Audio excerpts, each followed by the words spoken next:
우리가 이제 함께 읽은 미가서 6장에 있는 말씀과 오늘 마지막 7장에 있는 이 말씀들을 우리가 함께 살펴보면서 하나님께서 주시는 은혜를 함께 나누기를 원합니다.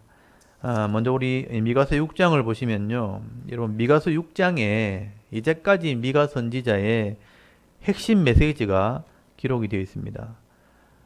여러분, 하나님께서는요, 항상 이 선지자를 보내실 때는 이 선지자들에게 그 시대에 전하게 되는 핵심 메시지를 반드시 주십니다. 그리고 그 선지자들은 그 말씀을 지금 기록하게 되는데 지금 6장에 기록되어 있는 겁니다. 이 선지자의 핵심 메시지 안에는 하나님의 마음도 그 안에 들어있는 겁니다. 그래서 여러분 6장 1절 말씀을 보시면요. 하나님께서 이 미가 선지자를 불러서 이스라엘 백성과 내가 한번 변론해 보겠다.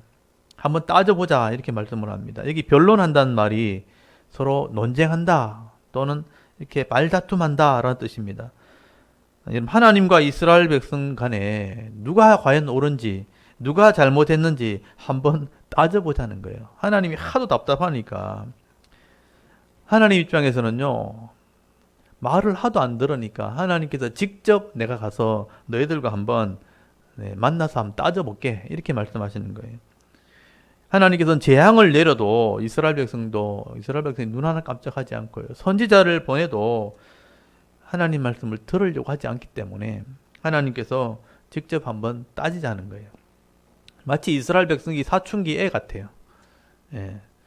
이게 부르면 쳐다보지도 않고 물으면 대답도 안 해요. 그래서 다그쳐 이렇게 물으면 그냥 문 닫고 들어가버립니다.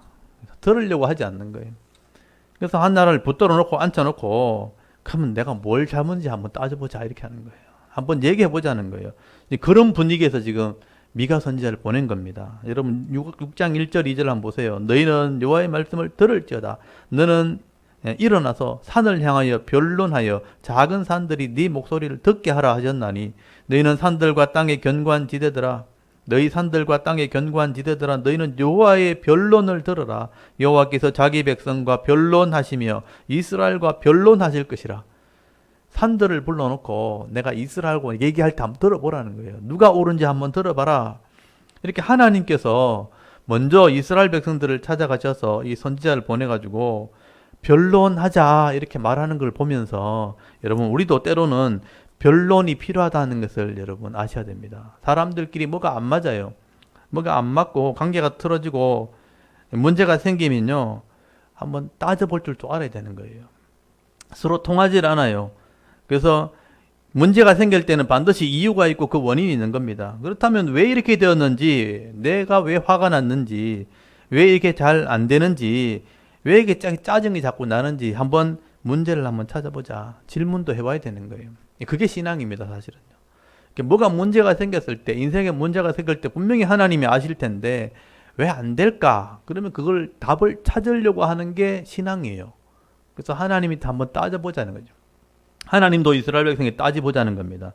그래서 하나님과 이스라엘 백성이 변론하시는데 3절 한번 보십시오. 하나님께서 먼저 내가 뭘 잘못했는지 한번 말해봐라 이렇게 하는 거죠. 3절에 이르시기를 하나님 말씀합니다. 내 백성아 내가 무엇을 네게 행하였으며 무슨 일로 너를 괴롭게 하였느냐 너는 내게 증언해라. 내가 뭘 잘못했는데 내가 신인데 내가 하나님인데 너희들에게 다 약속대로 했는데 뭘 잘못했는지 한번 말해봐라. 이런 부모 간에 자식 간에 싸움이 벌어지면요 부모가 먼저 얘기합니다. 내가 너희 먹여주고 입혀주고 내가 다 해달라는 거 다 해줬는데 뭐가 불만인데 이렇게 하는 거죠. 한번 말해봐 이렇게 하는 겁니다. 여러분 전능하신 하나님께서 이스라엘 백성들에게 지금 따지는 겁니다. 내가 너와 언약을 했고 이스라엘 백성과 언약을 했고 또 하나님으로서 너에게 행할 것을 내가 다 해줬다. 내가 행한 것을 한번 생각해 보라는 거예요. 여러분 4절 한번 보십시오. 내가 하나님 말하는 거죠. 너를 애굽 땅에서 인도하여 내어 종노릇 하는 집에서 속량하였고 구원해 줬다는 거예요. 속량 값을 지불했다는 뜻이거든요. 종들을 값을 주고 빼낸 겁니다. 속량하였고 모세와 아론과 미리암을 네 앞에 보냈느니라. 일꾼을 세워주신 거예요. 하나님께서는 아브라함에게 약속했잖아요. 자손을 주고 땅을 주겠다고 나라를 주겠다고. 그래서 이스라엘 백성들 이 아브라함의 아들들이잖아요. 아브라함, 이삭, 야곱의 12아들이잖아요. 그 12아들이 애굽에 들어갔을 때 나중에 200만 명 돼서 출애굽하잖아요. 그러니까 아브라함에게 약속했던 것을 지금 모세 때 다 이루어 준 겁니다. 그래서 애굽에서 출애굽시켰잖아요. 죄를 상징하는 애굽에서 속량하셨고 구원하셨고 하나님 백성 삼아 주신 겁니다. 그리고 그들을 위해서 이 모세를 지도자로 세웠잖아요. 지도자를 세워서 홍해를 가르고 끄집어냈잖아요. 그리고 아론을 제사장을 세워서 제사를 드리게 해서 속죄하게 했잖아요. 거룩한 백성을 만들어 주었다는 것입니다. 그리고 이렇게 구원할 뿐 아니라 안전하게 지켜주신 거예요. 광야를 지날 때에 광야의 메마른 땅에서 물을 주고 만나를 주고 나중에 이방인들이 저주하려고 할 때 그들을 지켜준 겁니다. 그래서 민수기 22장에 모압 왕 발람이란 선지자를 불러가지고 저주하려고 할 때, 그 무당을 불러가지고 저주하려고 할 때 하나님이 3번 저주할 때 4번 축복했다는 거죠. 그들을 지켜줬다고 말씀하는 겁니다. 그래서 여러분 거기 모압 왕 발락 얘기를 하고 있죠. 거기 5절부터 얘기하면 나오잖아요. 내 백성아 너는 모압 왕 발락이 꾀한 것과 보올의 아들 발람이 그에게 대답한 것을 기억해라는 거예요. 기억나십니까? 민수기 22장에 보면 나와요. 모압 왕이요, 이스라엘이 막 광야를 지나서 자기 땅을 점령하러 오는 것처럼 보이니까 그 용한 무당이 그 당시 발람이란 무당이 있었거든요. 무당을 불러가지고 구슬하면서 저주하라 그랬단 말이에요. 근데 그때 저주하려고 할 때 하나님이 그 입을 막아버렸잖아요. 막아버리고 4번 축복을 해주잖아요. 내 백성은 절대로 저주받지 않는다, 복 받는다 그러면서 하나님이 그 악한 영들의 저주를 막으셨다, 보호해 주셨다라는 얘기를 하게 되는 겁니다. 그리고 시딤에서부터 길갈까지, 여기 5절 끝에 보면 시딤에서 길갈까지가 이 광야 여정이에요. 40년 동안을 지켜줬다는 겁니다. 이 40년 동안 너희를 지켜주었던 것을 기억해봐라.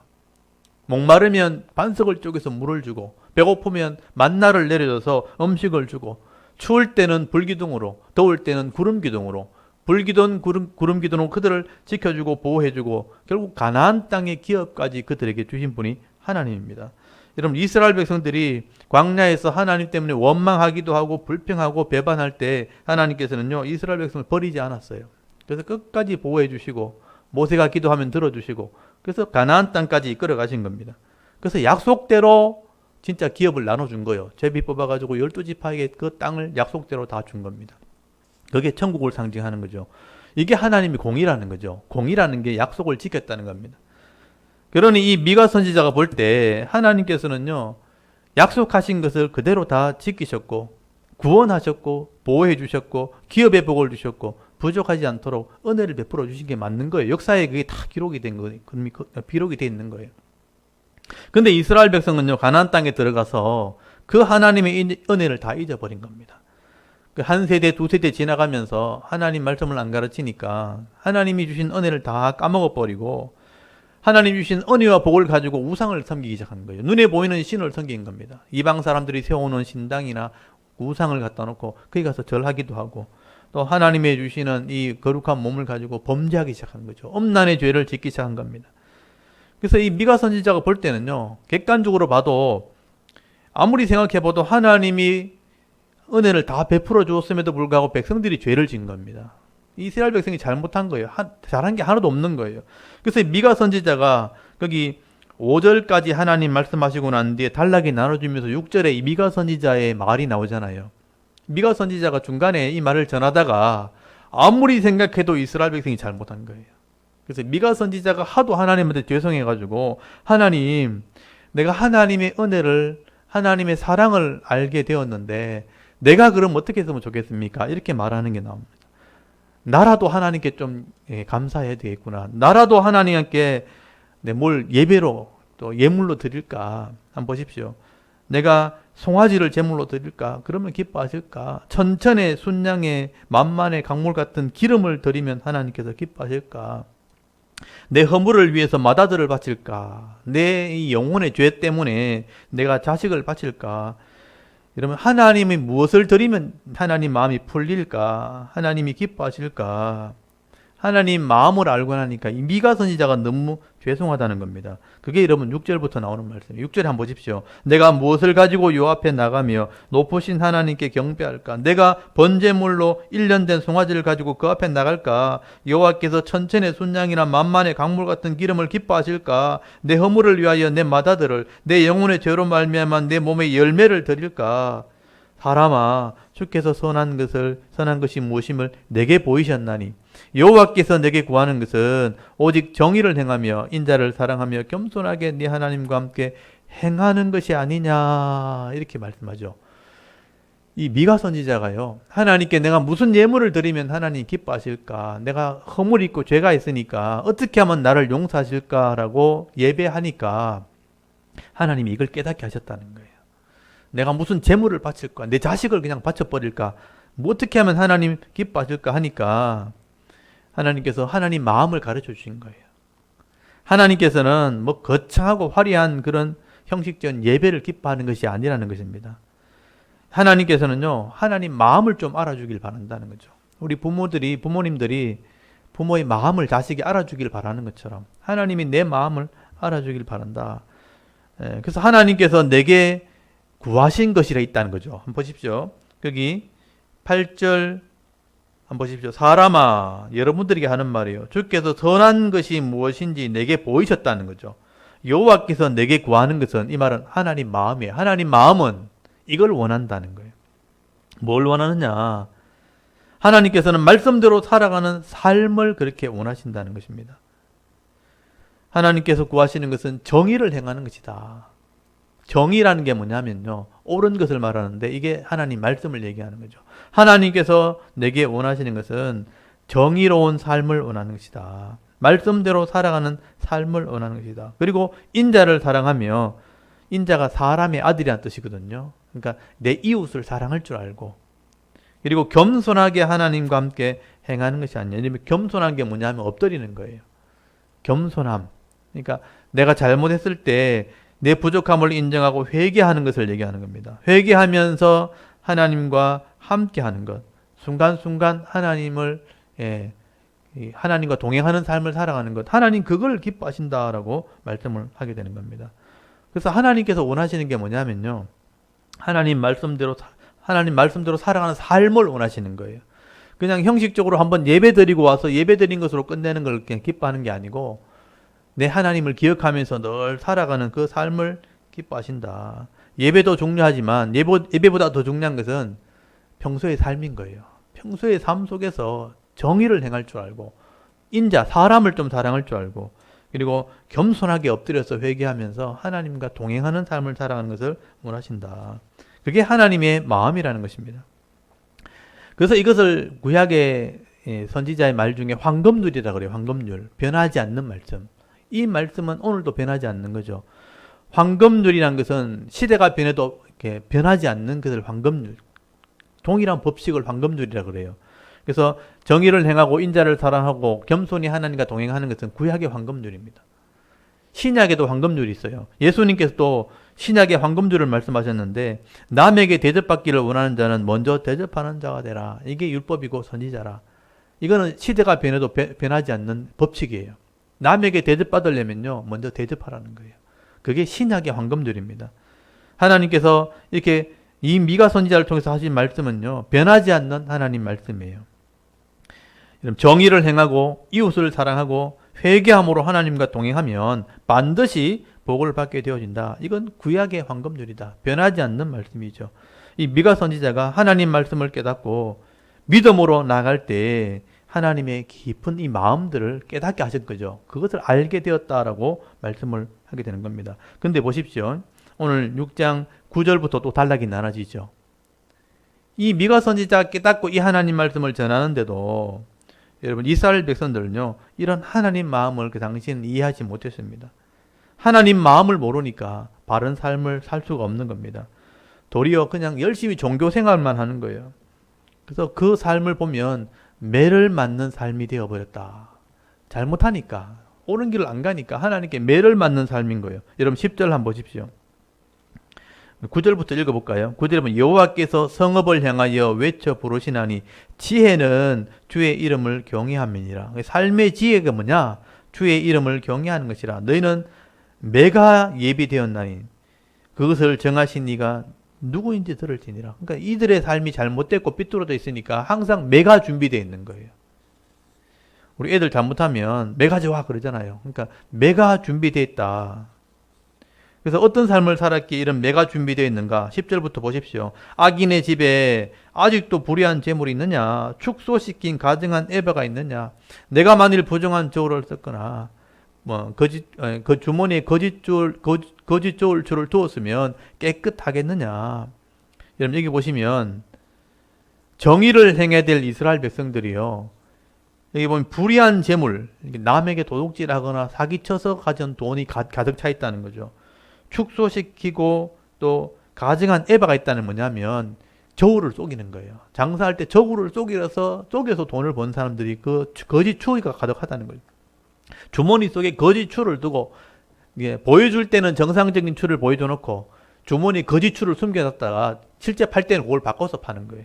이 거짓 속에서 장사하는 사람들이 그렇게 부자가 되었다는 거죠. 그렇게 행하면서 자기 마음으로는 하나님 믿는다고 얘기한다는 거예요. 그렇게 하는데 복을 받겠느냐? 하나님 말씀으로 정의를 행해야 되는데 그래야 말씀대로 복을 받게 되어지는데 그 삶이 거룩하지 못하는 거죠. 불의한 재물이 가득하고 속이는 저울을 가지고 남을 속이는 삶을 사니까 복을 받겠느냐? 여러분 12절 한번 보십시오. 그 부자의 강포가 가득하였고 그 주민들은 거짓을 말하니 그 혀가 입에서 거짓되도다. 그러므로 나도 너를 쳐서 병들게 하였으며 네 죄로 말미암아 너를 황폐하게 하였나니 네가 먹어도 배부르지 못하고 항상 속이 빌 것이며 네가 감추어도 보존되지 못하겠고 보존하는 것은 내가 칼에 붙일 것이며 그러니까 빼앗긴다는 뜻이에요. 네가 씨를 뿌려도 주수하지 못할 것이며 감람 열매를 밟아도 기름을 네 몸에 바르지 못할 것이며 포도를 밟아도 술을 마시지 못하리라.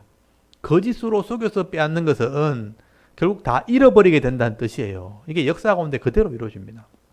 그때는 이렇게 거짓으로 속여서 많은 재물을 가지는 것처럼 보였지만 결국은 이 죄로 말미암아 병들게 되고 황폐하게 돼버린 거예요. 마지막은 그렇게 됩니다. 그래서 먹어도 배가 부르지 않는 거죠. 늘 욕심이 있으니까 채워지지 않는 겁니다.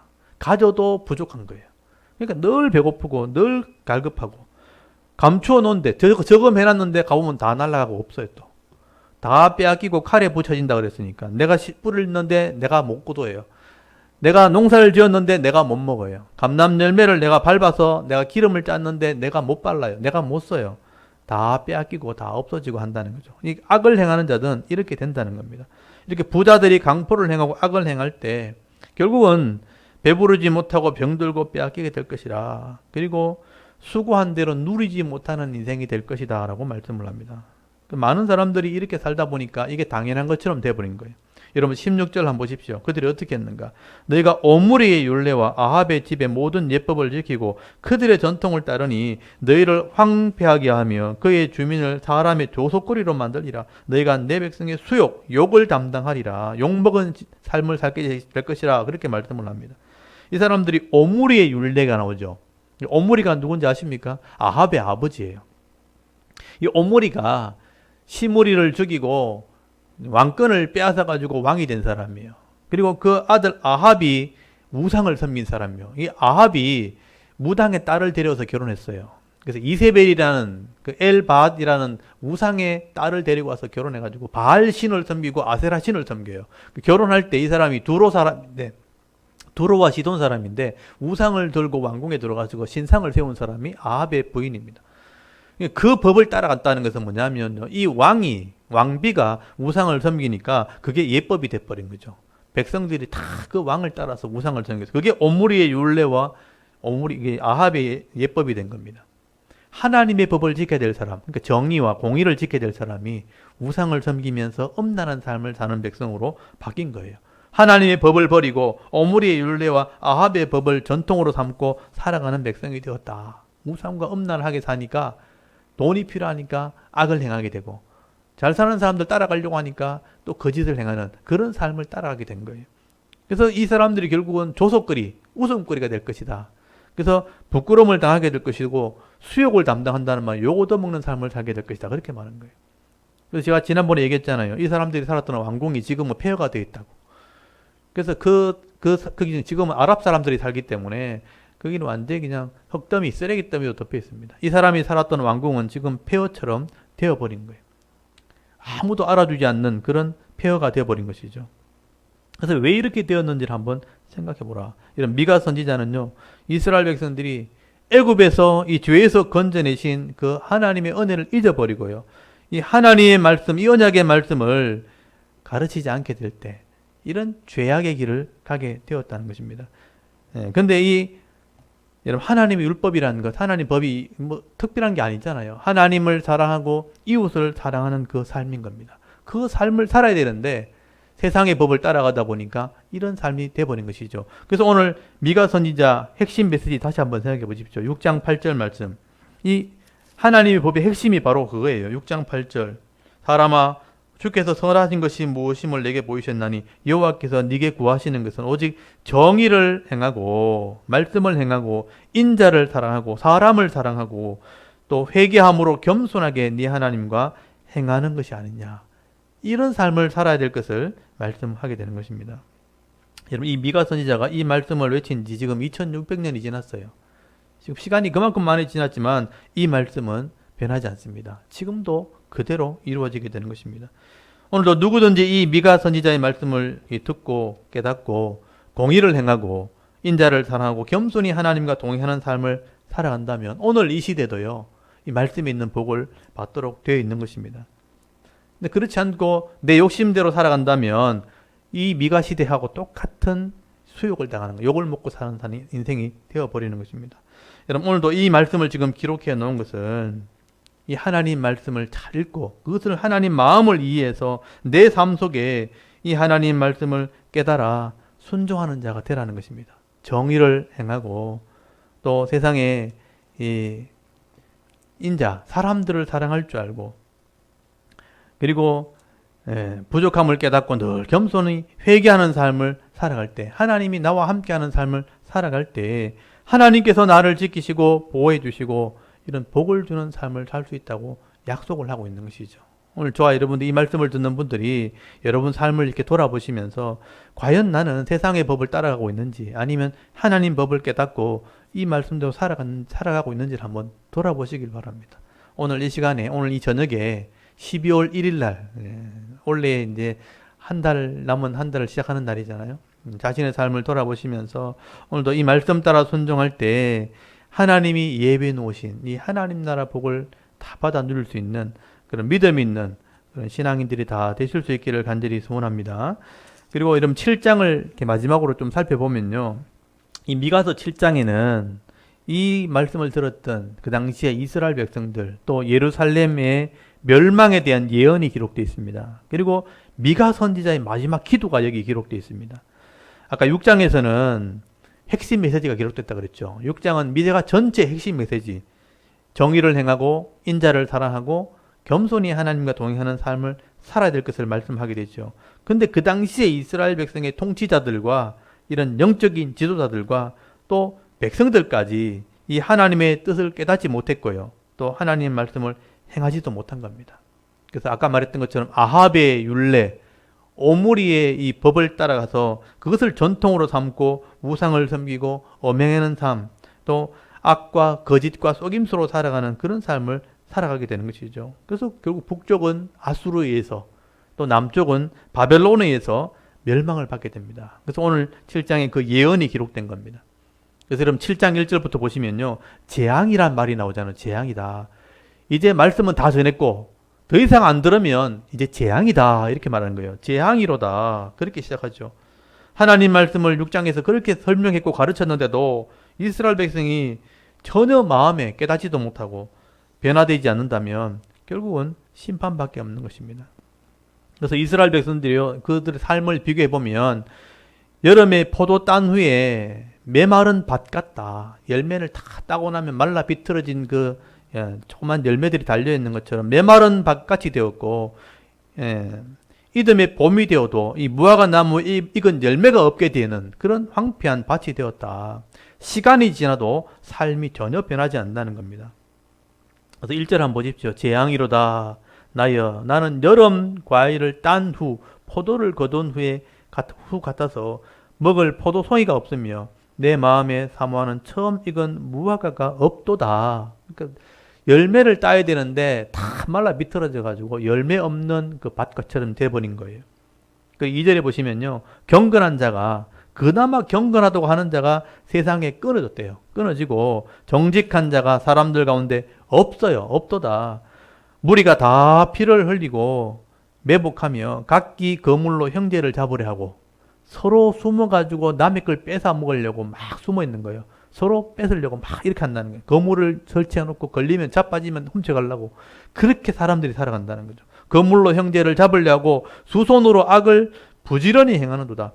그 지도자와 재판관은 뇌물을 구하며 권세자는 자기 마음의 욕심을 말하며 그들이 서로 결합하니 그들의 가장 선한 자도 가시 같고 가장 정직한 자라도 찔레 울타리보다 더하도다. 그들의 파수꾼들의 날 곧 그들 가운데 형벌의 날이 임하였으니 이제는 그들이 요란하리로다. 형벌의 날이 뭐냐 하면 심판날이에요. 경건한 자가 끊어졌대요. 정직한 자가 다 사라졌다고 말씀합니다.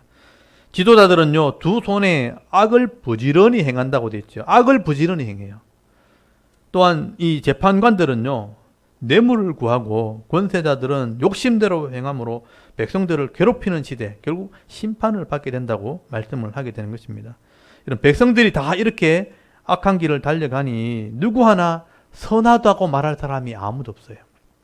그래도 선하다 하는 게 그냥 가시 같은 사람. 그나마 그 중에서 정직하다고 하는 사람이 찔레 울타리. 우리 그 가시 울타리를 해놓잖아요. 우리 그걸 뭐라 그러죠? 탱자라 그러죠. 탱자 가시 있잖아요. 그걸로 울타리 해놓잖아요. 정직하다고 하는데 가보면 그 정도인 거예요. 남들을 찔르는 그 정도가 그래도 정직하다는, 악하게 변해버린 것이죠. 이스라엘 보니까, 이 미가 선지자 보니까 희망이 없는 시대가 되었다는 것입니다. 그래서 하나님께서 이스라엘 백성을 치신다는 거예요. 심판하신다는 겁니다. 그래서 이 다음 주에, 이 미가서 다음에 나눌 말씀이 이사야 말씀이에요. 그러니까 미가는 간단하게 설명되어 있지만 이사야서 말씀은요, 이걸 자세히 설명하고 있습니다. 그래서 이사야서 말씀을 이렇게 읽어보면요, 결국은 아수르와 바벨론을 하나님이 준비해 놓고, 워낙 이스라엘이 악하니까 바벨론과 아수르를 몽둥이처럼 준비해 놨다가 그 이스라엘의 악할 때, 맞대가 되었을 때 아수르로 때리는 거예요. 아수르가 그 이스라엘을 잡아먹고 바벨론을, 남쪽 유다를 잡아먹게 하는 몽둥이로 하나님이 치시겠다. 그래서 고도를 잘 포로되어서 다 잡아버린 거예요. 지금 아수르와 바벨론이 지금의 이란, 이라크입니다. 그때부터 싸운 게 지금도 싸우고 있는 거예요. 그래서 말 안 들으면 한 방 때리는 거예요. 미사일 때리고 지금도 그렇게 하잖아요. 그러니까 이 아수르와 바벨론은 항상 몽둥이처럼 준비해 놓은 거예요. 하나님이 그 악한 사람들 준비해 놨어요. 지금은 IS처럼 이런 이슬람 믿는 사람들이잖아요. 그런 사람들을 준비해 놨다가 말 안 들으면 한 방씩 때리는 거예요. 그래서 전쟁을 통해서 그들을 심판할 것을 말씀을 하게 되는 겁니다. 그래서 미가 선지자는 중간에서 볼 땐 참 안타까운 거예요. 이 사람들은 무슨 죄를 지었는지도 모르고 아무리 외쳐도 그 길을 돌이키지 않게 되어질 때 매를 맞고 결국은 깨닫고 돌아오는 그 모습들을 보면서 안타까운 겁니다. 그래서 7절부터, 여러분 미가서 7장 7절부터 단락이 나눠져 있잖아요. 이게 미가 선지자의 기도입니다. 그 당시에 미가 선지자, 목회자처럼 이 백성들을 위한 기도를 마지막으로 하게 되는 겁니다. 이런 징계 지적을 받는다 할지라도 여러분 그 채찍 가운데서도 하나님의 이 은혜를 바라보는 자는 회복시켜준다. 소망의 말씀으로 기도를 하게 되는 거예요. 그래서 이 미가 선지자의 기도를 오늘 잘 들어야 됩니다. 하나님께서 이 미가 선지자의 기도를 지금 성경에 기록해 놓은 것은요, 시대가 악할 때 우리가 어떤 삶을 살아야 되는가, 어떤 기도를 해야 되는가 깨닫게 하기 위해서 지금 미가 선지자의 기도를 지금 기록해 놓은 겁니다. 여러분 7장 7절 한번 보십시오. 오직 나는 할 때 이건 미가 선지자가 하는 말이에요. 나는 여호와를 우러러보며 나를 구원하시는 하나님을 바라보나니 나의 하나님이 나에게 귀를 기울이시리로다. 미가 선지자가 하나님을 바라본대요. 그러면 하나님이 내 기도를 들으신다는 겁니다. 고통의 때에 우리가 해야 될 일이 뭔가? 하나님을 우러러보며 나를 구원하시는 하나님을 바라보는 것입니다. 그렇게 할 때 하나님이 내 기도를 들으신다는 거예요. 여러분 8절 한번 보십시오. 미가의 고백입니다. 나의 대적이여 나로 말미암아 기뻐하지 말지어다. 나는 엎드러질지라도 일어날 것이요 어두운 데 앉았을지라도 여호와께서 나의 빛이 되실 것이미로다. 그러니까 하나님이 내 기도를 들으시면 내가 비록 엎어졌다 할지라도, 인생 중에 엎드러졌다 할지라도 일어난다는 거예요. 어두운데 내가 떨어졌다 할지라도 하나님이 내게 빛이 되게 하실 것이다. 그러면 고통은 하나님이 허락하셔야 주어지는 겁니다. 만약에 진짜 아팠으면 그냥 바로 죽이면 끝나는 거잖아요. 근데 고통을 주신 것은 딛고 일어서라고 주는 거예요. 근데 그 고통에 갇혀 있으면 안 되는 거예요. 그래서 내가 왜 고통을 갖게 되는지를 하나님께 물어봐야 되는 거죠. 그게 하나님께 구하는 겁니다. 내가 여호와를 바라보리라. 내가 여호와를 오히려 나라의 구원하신 하나님을 바라보고 기도하면 하나님이 들어주신다는 거죠. 그래서 넘어져도 일어서게 될 것이고 내가 어두운 데 있어도 빛을 비춰줄 것이라. 그래서 우리가 인생을 살아가다 보면 뭐 어린아이들은 어린아이대로 다 힘든 일이 있잖아요. 그때 하나님을 구하도록 우리가 신앙을 가르쳐야 되는 거예요. 하나님의 이름을 부르면 이 미가 선지자처럼 하나님이 내게 귀를 기울일 것이라. 그 7절 끝에 나오죠. 하나님이 나에게 귀를 기울이셔서 하나님이 내게 귀를 기울이고 있다는 거죠. 하나님의 이름을 부르나 안 부르나 지금 듣고 있다는 거죠. 지금 복원 준비해 놨는데 믿음이 있어야 주는데 믿음이 뭐냐? 하나님 이름 부르는 거예요. 그래서 하나님의 은혜를 구하면 하나님이 회복시켜 주시는데 9절 한번 보십시오. 내가 여호와께 범죄하였으니 그의 진노를 당하려니와.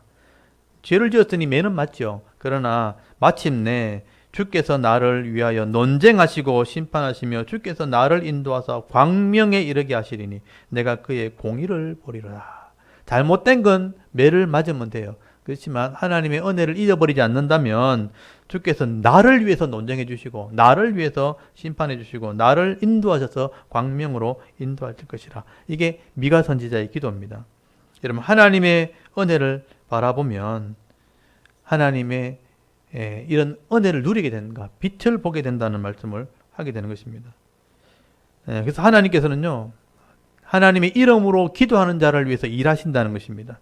그래서 죄 때문에 심판을 받을지 모르지만 반드시 하나님께서는 그 고통을 넘어서게 하시고 회복시켜 주십니다. 그래서 이 이스라엘 백성이 매를 맞아서 나라가 망하지만요, 예레미야서를 읽어보면 70년 동안 훈련받아서 돌아오게 되는 거예요.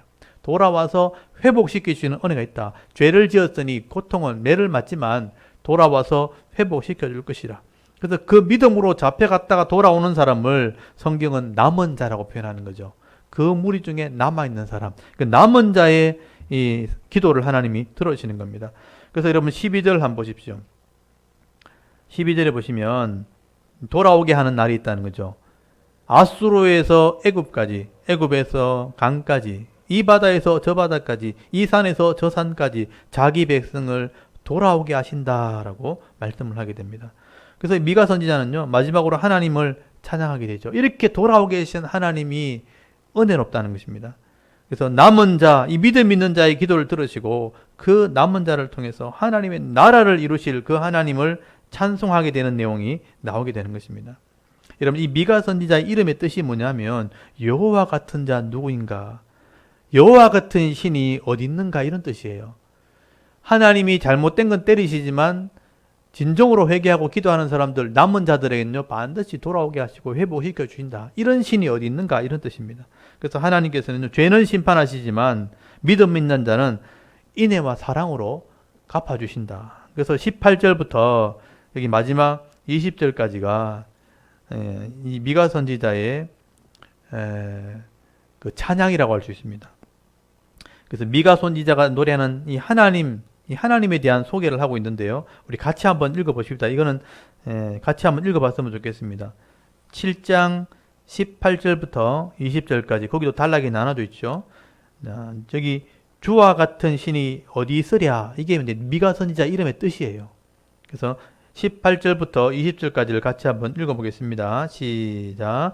주와 같은 신이 어디 있으리까? 주께서 죄악과 그 기업의 남은 자의 허물을 사유하시며 용서하시며 인애를 기뻐하심으로 진노를 오래 품지 아니하시나이다. 다시 우리를 불쌍히 여기셔서 우리의 죄악을 발로 밟으시고 우리의 모든 죄를 깊은 바다에 던지시리다. 주께서 옛적에 우리 조상들에게 맹세하신 대로 야곱에게 성실을 베푸시며 아브라함에게 인애를 더하시리다. 아멘.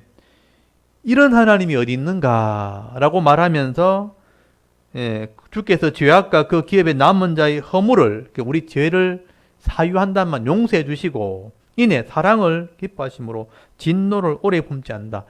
이렇게 고통당하는 것을 길게 하지 않는다는 뜻이에요. 우리를 불쌍히 여기셔서 죄가 있으면 발로 밟으시고 모든 죄는 깊은 바다에 던져버린다는 거죠. 이렇게 회개하고 믿음으로 나오는 자를 얘기하는 겁니다. 어렵다고 포기하는 게 아니고 하나님을 의지하면 우리의 허물을 아시기 때문에 이 허물을 없애주는 거예요. 깊은 바다에 던져버린다는 거죠. 그리고 주께서 옛적에 우리 조상에게 맹세하신 대로, 그러니까 아브라함이나 야곱에게 약속했던 것처럼 성실과 인애를 베풀어 줄 것이다. 하나님이 성실하심으로 인애, 사랑을 우리에게 베풀어 주신다. 이게 미가 선지자의 마지막 기도이면서 마지막 하나님에 대한 찬양입니다. 이런 세상에 신이 어디 있는가? 우리 주와 같은 주가 이런 신이 어디 있겠는가? 여러분, 세상의 신은 돈을 갖다 바치고 정성을 쏟으면 복을 주는 그런 신입니다. 내가 뭔가 막 이렇게 빌고 막 해라, 감동을 해서 복을 준다고 믿는 게 세상의 신이라면 우리가 믿는 신은 그런 하나님이 아니에요. 공의의 하나님입니다. 말씀대로 순종하고 말씀대로 기도하는 자들에게는 말씀대로 복을 주시는 하나님이라, 그래서 사랑의 하나님인 것입니다. 그래서 결국은 이 죄 때문에 심판은 받겠지만 남아있는 자라면, 믿음을 가진 사람은 이런 인애를 경험하게 될 것이다. 하나님의 사랑을 경험하게 된다는 것입니다. 그래서 이 미가 선지자가 20절에 찬송했던 것처럼 주께서 옛적에 우리 조상들에게 맹세하신 대로 야곱에게 성실을 베푸시며 아브라함에게 인애를 더하시리라. 여러분, 하나님 말씀대로 성실히 일하신다. 성실하심이 우리식으로 표현하면 믿음이란 뜻이거든요. 하나님께서 우리를 끝까지 인도하신다. 성실하게 계속 간다는 것은 끝까지 우리를 인도하시고 사랑으로, 인애가 바로 사랑입니다. 사랑으로 우리를 붙들어 주신다. 찬송을 하게 되는 것이죠. 그래서 오늘도 우리가 인생을 살아가다 보면 참 힘들기도 하고 어려운 것도 있지만 여러분, 하나님을 이렇게 믿는 믿음을 버리면 안 되는 거죠. 이 믿음을 끝까지 붙들고 남아 있어야 되는 거죠. 그래서 남은 자라는 표현을 쓰게 되는 것입니다. 끝까지 우리가 남아 있게 되어지면 이 하나님의 성실함과 인애, 사랑을 경험하게 된다. 그래서 여러분, 시편 23편 6절 말씀에 보시면 다윗이 이 기도를 하게 돼요. 여호와의 선하심과 인자하심이 반드시 나를 따르리니 내가 여호와의 집에 영원히 살리로다. 여러분, 시편 23편은 굉장히 유명한 시예요. 시편 23편 여러분 한번 펴보세요. 시편 23편, 하나님의 은혜를 경험한 사람들은 이게 무슨 말인지를 알아요. 왜냐하면 그것을 늘 경험하고 살기 때문에. 그래서 다윗이 이 고백을 하게 되는 겁니다. 여러분, 시편 23편, 여호와는 나의 목자시니 내가 부족함이 없으리로다. 이렇게 시작을 하죠. 그래서 여러분 4절부터 6절까지를 한번 읽어볼까요? 4절부터 6절까지 한번 읽어보겠습니다. 시편 23편 4절부터 6절까지를 한번 읽도록 하겠습니다. 시작. 내가 사망의 엄침한 골짜기로 다닐지라도 해를 두려워하지 않을 것은 주께서 나와 함께 하심이라. 주의 지팡이와 막대기가 나를 안위하시나이다. 주께서 내 원수의 목전에서 내게 상을 차려주시고 기름을 내 머리에 부으셨으니 내 잔이 넘치나이다. 내 평생에 선하심과 인자하심이 반드시 나를 따르리니 내가 여호와의 집에 영원히 살리로다. 아멘. 여기 보시면 내가 사망의 엄침한 골짜기를 다닐 때가 있다는 거죠. 인생을 살다 보면 내가 아무리 해도 안 된다. 내가 죽음의 골짜기 같다. 이제 나는 죽는 길밖에 없다라는 생각이 들 때가 있다는 거예요. 근데 그때도 하나님 포기하지 않고 하나님을 기대하면 사망의 엄침한 골짜기를 다닐 때 주께서 나와 함께 해주신다는 거예요. 지팡이로 나를 때리고 또 막대기로 나를 건져주신다. 이 목자들은 지팡이가 2개 있다 그러잖아요. 하나는 막대기. 그 막대기는 잘못된 데 가면 때리는 거예요. 엉덩이 때리고 다리를 막 때리는 거예요. 잘못된 길 가지 못하도록. 절벽으로 막 달려가면 때리는 거예요. 가시밭길로 따라가면 때리는 거예요. 근데 엉덩이에 푹 빠져버리면 못 나오거든요. 그때는 지팡이, 끝이 꼬꾸라진 게 있어요. 끝이 꼬꾸라진 걸로 걸어서 건져 올리는 거예요. 절벽에 걸려 있으면 건져 올리는 거예요. 그러니까 우리가 잘못된 길, 사망의 엄중한 골짜기를 갈 때 하나님이 때로는 때리시고 때로는 건지셔서 나를 지키신 거죠. 그걸 경험한 사람들은 원수의 목전에서도 상을 차려줘요. 밥상을 차려줘요. 원수 앞에 큰 잔치상을 차려주셔가지고 기름을 부어줘가지고 은혜를 경험하게 하시고, 그래서 이 평생을 지나보면 하나님의 선하심과 인자심이 나를 따라다닌다는 거죠. 이게 다윗의 고백이에요. 늘 고통이 있었는데 하나님이 늘 도와주시니까 여호와의 인자심과 선하심이 나를 따라다닌 인생이라. 그래서 이렇게 가다 보면 결국은 여호와의 집에 영원히 살게 될 거다 고백을 하는 겁니다. 저도 이 경험을 하고 있고 제대로 된 믿음을 가진 사람들은 이런 은혜를 누리게 되어 있는 겁니다. 그래서 생이 힘들지만 힘든 것만 있는 게 아니라는 걸 알게 되는 거예요. 이게 여호와의 선하심과 인자심이 따라다니는 게 뭐냐면 성실하심이에요. 그래서 성실하심과 오늘 본문에 있는 것처럼 7장 20절에 인자심이 하나님께서 주시는 은혜다. 내게 성실하심을 베푸시며 인애를 더하시리다. 이게 미가 선지자의 고백입니다. 다윗의 고백이면서 미가 선지자의 고백이고 오늘 우리의 고백이 되어야 되는 겁니다. 우리 집사님들도 이 미가 선지자가 말했던 것처럼 분명히 죄악이 있고 그 당시에 지도자가 타락을 했고 다 죄악의 길을 가지만 끝까지 남아서 말씀을 순종하면 남은 자가 되면요, 이런 고난이 있겠지만 나라가 망하는 고난을 경험했지만 남아있는 자들에게는 이런 성실하심과 인자심이 회복된다는 겁니다. 그래서 거기서 영광을 누리는 삶을 살게 될 것을 말씀하게 되는 거죠. 오늘도 이 말씀을 여러분 마음에 잘 새기시고요. 내 삶 속에서 미가서 6장 8절 정의를 행할 줄 알고 말씀대로 살려는 마음이 있고 또 사람들을 사랑하고 겸손히 잘못됐을 때는 회개하는 삶, 하나님과 동행하는 삶을 살기로 내가 결단하고 살아갈 때에 하나님이 베풀어 주시는 이런 풍성한 은혜와 이 사랑을 우리 체험하시면서 남은 생애를 믿음으로 살아갈 수 있는 저와 여러분의 이 영적인 삶의 모습이 되실 수 있기를 주의 이름으로 축원합니다. 아멘. 우리 잠깐 기도드리겠습니다. 하나님, 오늘도 우리가 하나님 앞에 나와 예배하게 하시고 일주일에